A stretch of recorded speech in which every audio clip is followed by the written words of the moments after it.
हावड़ा के सापुईपाड़ा बसुकाठी ग्राम पंचायत के प्रधान और तृणमूल के स्थानीय चेयरमैन बाबू मंडल को गोली मार दी गई है। उनके साथी अनुपम राणा भी गोली लगने से गंभीर रूप से घायल हुए हैं।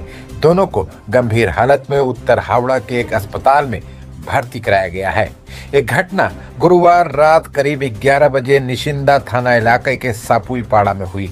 पुलिस सूत्रों के मुताबिक बाबू मंडल अपने साथी अनुपम की बाइक पर सवार होकर घर लौट रहे थे, तभी एक मोटरसाइकिल पर सवार दो लोगों ने उन पर फायर कर दिया। बाबू की कमर और कंधे में गोली लगी। अनुपम ने जब उन्हें बचाने की कोशिश की तो हमलावरों ने उन्हें भी गोली मार दी और मौके से फरार हो गए। दोनों लहूलुहान हालत में सड़क पर गिर पड़े। आसपास के लोगों ने उन्हें फौरन अस्पताल पहुंचाया। खबर मिलने के बाद हावड़ा जिला सदर तृणमूल अध्यक्ष और विधायक गौतम चौधरी, विधायक कल्याण घोष, डोमजोर विधानसभा क्षेत्र के युवा तृणमूल अध्यक्ष नूराज मुल्ला सहित कई पार्टी नेता अस्पताल पहुंच गए।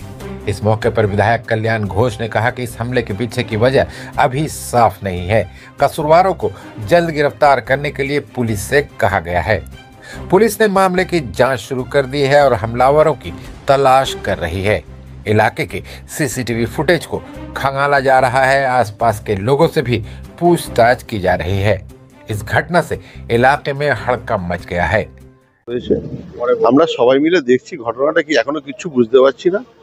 পুলিশ ব্যাপারটা তদন্ত করছে, সিবি সাহেব নিজে গেছে, ওখানে ডিসি নর্থ গেছে, আমরা সবাই এখানে রয়েছি, তদন্ত হচ্ছে। নিশ্চয়ই উনি এখন মোটামুটি চিকিৎসা চলছে।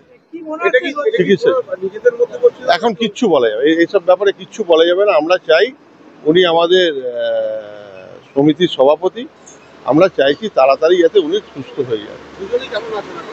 উনি তার চিকিৎসা চলছে, ডাক্তারবাবু রয়েছে স্পেশাল কেয়ার ইউনিটে। ওনার এখন কিচ্ছু বলে পুলিশ সেখানে মানে টোটাল অ্যাডমিনিস্ট্রেশন সেই এলাকায় চলে গেছে বালিসাপুইপাড়ায়, সেখানে ব্যাপারটা তদন্ত করে দেখছে। লোকাল এমএলএ নিজে ছুটে এসছে এখানে, ঠিক আছে, তিনিও ভেতরে রয়েছেন। আমি আবার বলছি, আমরা অ্যাডমিনিস্ট্রেশনের উপরে ভরসা রেখেছি, পুলিশ তদন্ত অলরেডি শুরু করে দিয়েছে। সাপুইপাড়া মালিবাগানের সামনে গেটের মুখে বুড়ো শিবতলা বাবু মণ্ডল আর অসিত রানা বেরোচ্ছিল মোটরসাইকেল নিয়ে, আমরা পিছনে ছিলাম। তাই গুলি করেছে। গুলি করতে প্রথম ড্রাইভারের যে গাড়ি চালাচ্ছে ওর লেগেছে, আর পরে বাবু গুলি করে, বাবু পড়ে যায়। ও কিন্তু বেরিয়ে গিয়ে একটা তো ওষুধের দোকানে ঢোকে।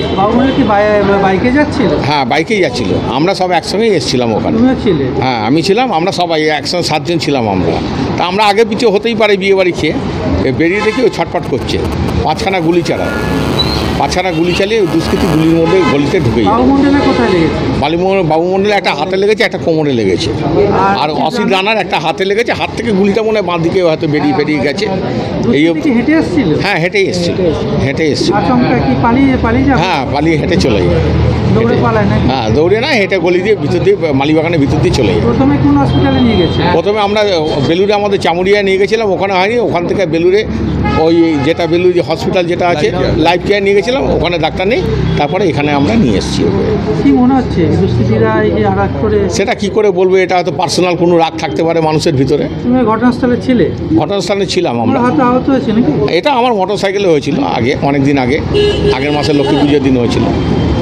ঘটনাটা সম্পূর্ণ আমি জানি না, কিন্তু সাপুইপাড়ার প্রধান বিয়েবাড়ি খেয়ে আসছিল, যে চালাচ্ছিল এবং বাবু দুজনকেই গুলি করেছে। এখন হসপিটালে চিকিৎসাধীন আছে। আর পুলিশও এসছে, পুলিশকেও পরিষ্কারভাবে বলে দিয়েছি দুষ্কৃতীকে কোনো রকম ছাড়ছাড় দেওয়া যাবে না। সেই যত বড় দুষ্কৃতী হোক তাকে তার ব্যবস্থা গ্রহণ করতে হবে। ভোট সামনে এসে যাচ্ছে, তার মধ্যে এখন এটা তদন্ত সাপেক্ষ, তদন্ত করে পুলিশ দেখবে কি ঘটনা, ও নিজে থেকে করেছে না কেউ করিয়েছে, এটা পুলিশ দেখার ব্যাপার। তা বলতে পারবো না, এখন পুলিশ ওটা দেখছে। দেখুন, একটা ঘটনা ঘটেছে সাপুইপাড়ার গ্রাম প্রধান, ওনার উপরে একটা গুলি চলেছে। এখন উনি হসপিটালাইজ হয়েছেন, ওনার ট্রিটমেন্ট শুরু হয়েছে। এরপরে বাকি ইনভেস্টিগেশন করে যে যারা এর মধ্যে ইনভলভ আছে তাদেরকে দুইজনের লেগেছে। একজনের এখানে নিচে লোয়ার অ্যাবডোমিনের দিকে লেগেছে, আর একটা কাঁধে গুলি লেগেছে, আর একটা লোকের হাতে লেগেছে। বাকি একদম